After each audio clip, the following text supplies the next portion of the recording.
Good evening everyone, I hope that you're all doing well.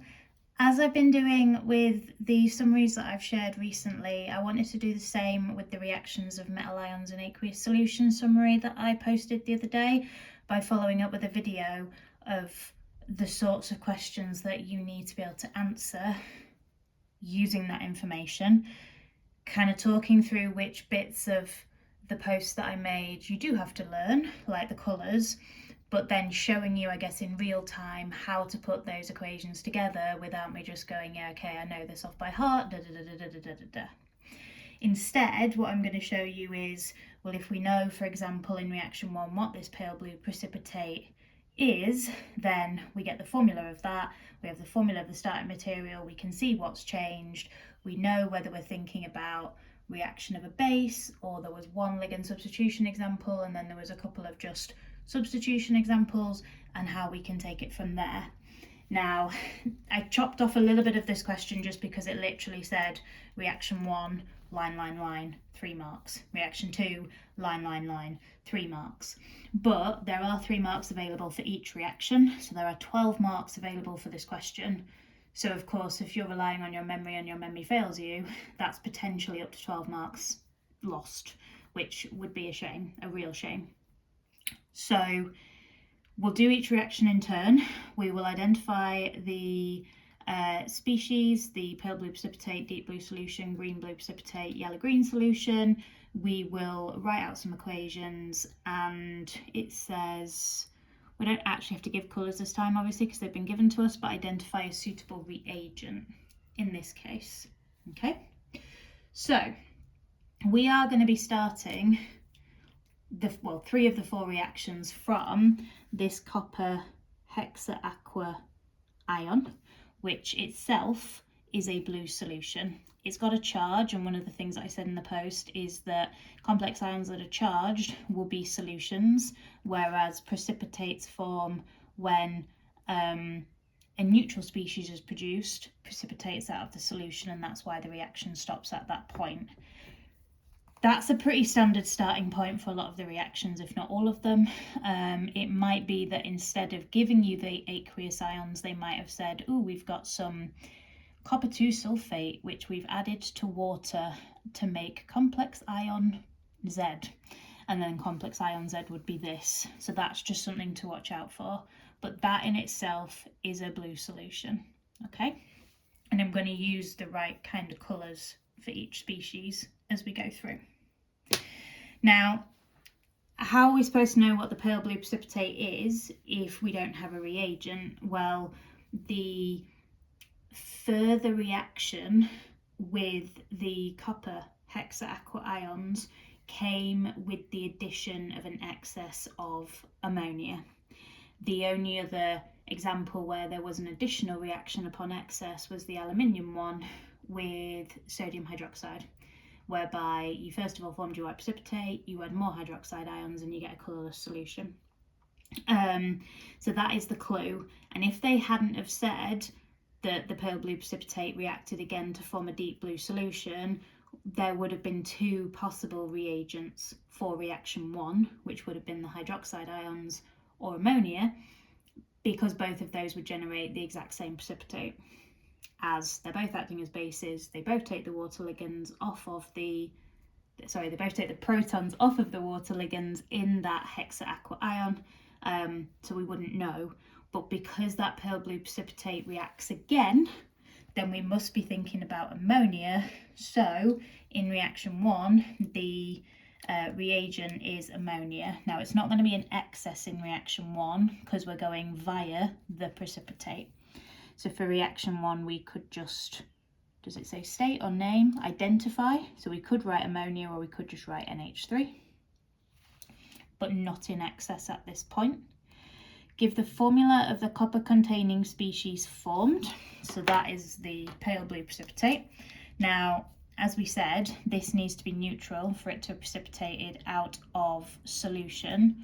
So looking at the charge on the CuH2O6 2+ ion, if it needs to be neutral, we need for there to be 2 OH ions within the end complex, so therefore it needs to be Cu H2O, 4 OH2, because then the 2+ oxidation state of the copper cancelled out by the 2 negative charges of these OH- ions. So that is our pale blue precipitate. And as I said, from there, we can then put the equation together. So Cu, H2O, 6, 2+.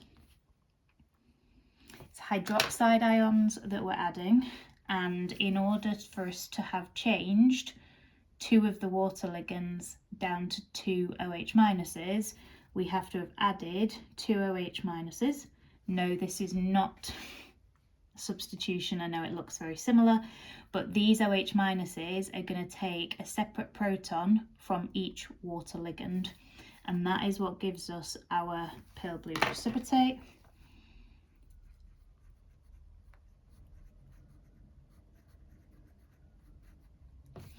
And then if each of the OH minuses has gained a proton from a water ligand, then that's going to leave us with 2 water molecules as our other product. Now I fully appreciate why that looks like ligand substitution. I've also just realised, for some reason, apologies, I feel like my brain is slightly dead today. Not an excuse, but I will change it. I've used hydroxide ions rather than ammonia. If we were using hydroxide ions, that would be our equation. And to be fair, we can turn it round, because the blue precipitate is not going to change. The pale blue precipitate, sorry, is not going to change.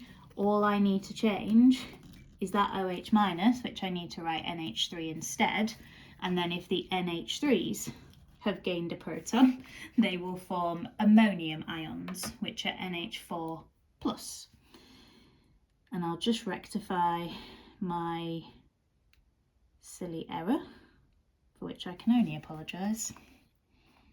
But it just goes to show how easy it is for even experienced people like myself to make mistakes. There we are.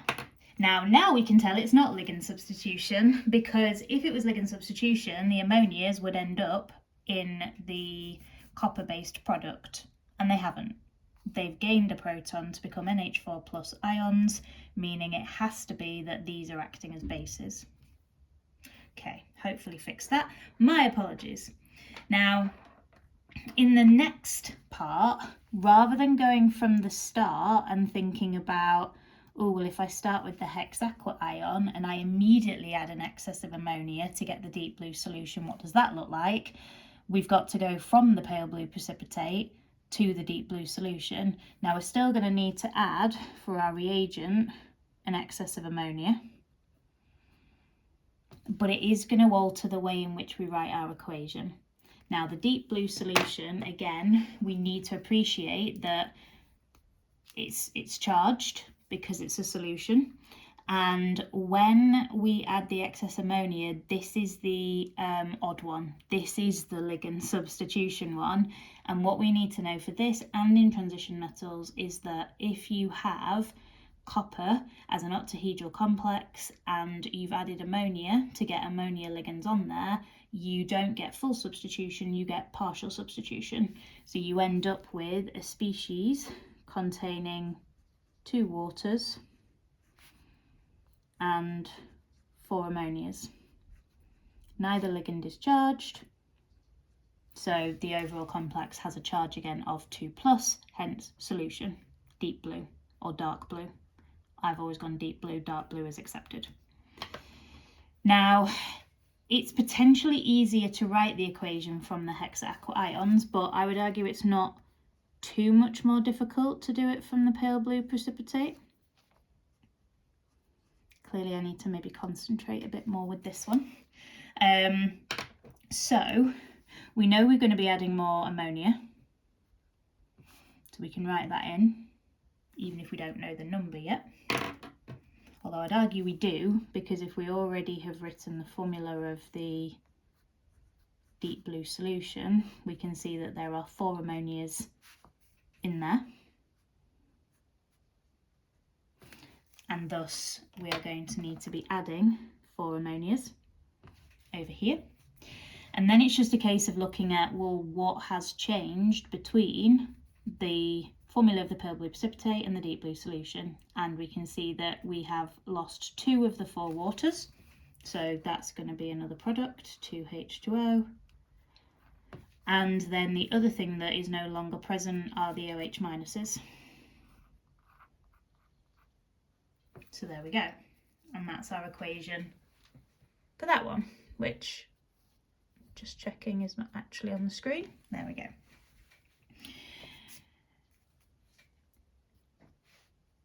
So I would not be rote learning these equations. I'd be understanding what's going on in terms of the type of reaction. Yes, there are certain things you have to remember. You have to remember that the copper octahedral complex, if there's ammonia involved, will have this ratio of 2 waters to 4 ammonias. Yes, you do need to know that. Yes, you need to know that's a deep blue solution. Not for this question, but you do. But in terms of putting the equations together, hopefully, with the next 2 included, you'll see where they come about from. I wouldn't recommend rote learning them. For reaction number 3, we end at a pale, no we don't, we end up at a green-blue precipitate. Now, again, we haven't been given a reagent, but with copper, everything in the table that I shared in my post recently, everything in that table for copper is some version of blue. This is the exception because it's green-blue or blue-green, whichever way around you want to do it. And so it is a bit more memorable. Again, this is the bit you can't get away from. You've got to rote learn that the blue-green precipitate is copper to carbonate. So CuCO3, and that is not something that's been formed via a ligand substitution, and it's also not something that has been formed in a reaction between an acid and a base. This is just a simple substitution of the waters in here being swapped with a CO3, and this is just a bog standard ionic compound now with Cu2 plus ions and CO3 2 minus ions. So the reagent is our sodium carbonate, and we can't just write carbonate ions because carbonate ions don't exist on their own. So sodium carbonate would be our reagent. And then again, in terms of our equation, we're back to starting with the blue solution of the hexaqua ions. We're going to add the CO3 2 minus, and we can drop the sodium in our equation. You can also put it in, but I wouldn't, because then you're just going to have the sodium on the other side. It's spectating, it's not changing in any way, so these do tend to be ionic equations that we're writing here. Apologies for not saying that sooner. And then green-blue precipitate, copper carbonate, and then the 6 waters that were there have to have left, and they will be our other product. So that's that equation. And again, so long as you know that it's copper carbonate and you're starting with this, you have to be adding carbonate. The waters have nowhere else to go. So yeah, I think that equation hopefully you can put together as well without needing to rote learn it. And then this is where they do get slightly sneaky, because reaction 4 is not linked with reactions of metal ions in aqueous solution. It's more of a transition metal question. The other thing that's a little bit sneaky though is that I've unsuccessfully located where on the spec it says you need to know the colour of this complex, but in multiple questions in the past they have referred to this yellow-green solution in relation to reactions involving copper and copper hexaqua ions. So it is a colour we need to know. Like I say, I'm not quite sure where on the spec that is officially mentioned, but it has come up in a lot of past papers, so it's definitely one to know. Now, I said before that in the table everything copper was blue of some kind, with the exception of the copper carbonate, which is green-blue or blue-green. This is clearly another exception. This is yellow-green, which is like copper, yellow, green, really strange. But again, linking it into transition metals and colour, the thing that affects the size of the energy gap, aka the wavelength or frequency of the visible light that is absorbed to promote an electron from the ground state to the excited state and thus complementary colour reflected, that energy gap is affected by three things. Oxidation state of the transition metal, not changing for copper. Type of ligand that we have attached, that is changing. And the coordination number, aka shape of the complex, and that is also changing. So we are changing two of the three things that affect colour. So then maybe it is a bit less surprising that we've got a yellow-green solution when everything else copper-based is a lot more blue-based. Now, again, the bit that we need to know is what is the formula of that yellow-green solution, and that is CuCl4 2-. Tetrahedral shape, can't fit 6 chloride ion ligands around the copper in an octahedral complex because A, charged, B, larger ligands than the waters. So that's the bit you have to know, and it's a solution. So AQ, and I know it's a solution, has to have a charge. Perfect. In terms of how we're going to swap the water ligands for chloride ion ligands, we're going to add concentrated hydrochloric acid, which would provide us with those chloride ions. Again, our equation will be ionic, so we're not interested in the H pluses in this case, so let's not put them in. And again, we're going with our equation from the original hexa aqua copper ions. We're going to need to make CuCl4 4 Cl- ions. That gets me my yellow-green solution. Certainly back in my day we used to call it straw yellow, just in case you see that in any of the literature. And obviously the waters have been substituted, so they will be our other product. Again, I would argue you don't need to learn that equation if you understand that the yellow-green solution is copper chloride, charge 2-, because each chloride is -1, copper's +2, overall charge 2-. In order to get that, we need 4 Cl- to swap with the 6 waters, and the rest of it should be straightforward. So that's the sort of thing you might have to do. Now, I'm not going to do it in this video, but there's also this example that I thought would be good to do as well, where again we've got colours being given to us, and we've got like letters for solution this, solution that, solid this, solid that, and again I can kind of show what we need to know, what we can work out and put together ourselves. But hopefully that shows you, in relation to the post that I made, sort of what's important with this content. And as always, please do ask if you have questions, and please ask if there's any other areas of the spec that you are not sure about. Okay, I know that some of you will have already had exams, and I know some of you will have them tomorrow, and certainly a number this week. I just want to wish you all the very best of luck. Try and stay as calm as you possibly can, safe in the knowledge that you've worked incredibly hard.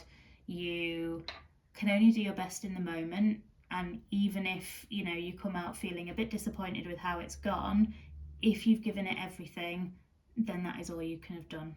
No regrets. Okay, sending all my love and best wishes for all of you with exams this week, and I'm sure I will be back with another video soon.